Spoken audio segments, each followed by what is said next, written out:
निंदा करुचु। निंदा करने संगे संगे वकील मानकर solidarity integrity welfare pi mark of respect आमे वन डे पेन डाउन डाकरा देइतिलु एवं आज राज्यर समस्त बार एसोसिएशन एवं मु धन्यवाद देवी कृतज्ञता जनइबी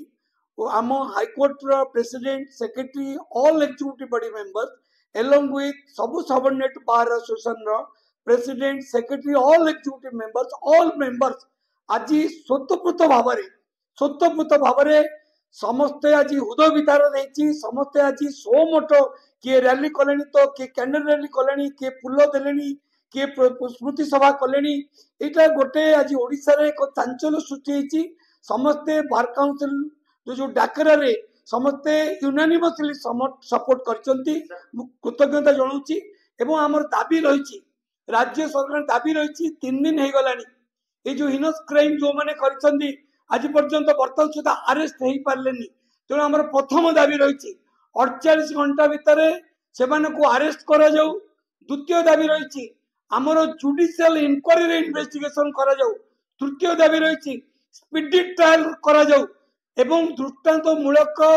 पदक्षेप दृष्टांतमूलक जजमेंट हेले ही एटा समाज को वार्ता आसीबो कारण एटा आईनजीवी मानक हत्या हैनी एटा समस्त को एटा ओडिशा सबु जनसाधारण इंटेलेक्चुअल जुडिशियरी एडवोकेट समस्त एक घातक सृष्टि तेणु आम चाहूँ स्पीडी ट्रायल हो एवं आम एडवोकेट काउंसिल हिसाब से चेष्टा करूँ या एक दृष्टांतमूलक दंड दिज्व जोटा कि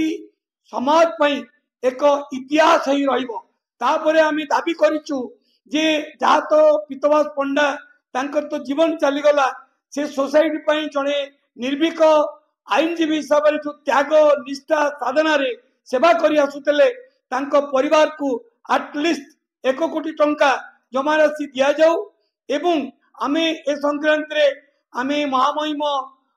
गवर्नर मुख्यमंत्री chief justice our high court law minister all concern समस्त जनईचु डीजी एसपी मुझे जनईचु इमिडिएटली आमर जहाँ डिमांड रही आम रिजोल्यूशन करूँ इमिडिएटली जदि कंप्लाई करा जीवनी जनसाधारण आईन श्रृंखला प्रति विश्वास तुटी बहुत दिन पूर्वर आमर एडवोकेट प्रोटेक्शन एक्ट आम दाबी रखीचु कारण विगत दिन में बहुत एडवोकेट मानक भी आक्रमण होती सेंट्रल एक्ट हो स्टेट एक्ट हो आमर भारत वर्ष रे 4-5 राज्य रे स्टेट एक्ट हो जाइए आम स्टेट एडवोकेट प्रोटेक्शन एक्ट पाई ऑलरेडी आम डिमांड दे देइछु एवं आम एबे आमर बार काउंसिल इंडिया रो जी अध्यक्ष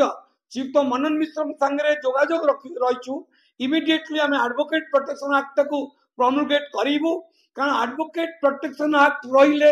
एडवोकेट मानक गोटे प्रिविलेज एवं प्रोटेक्शन रहिबो आज जो आम कहूँ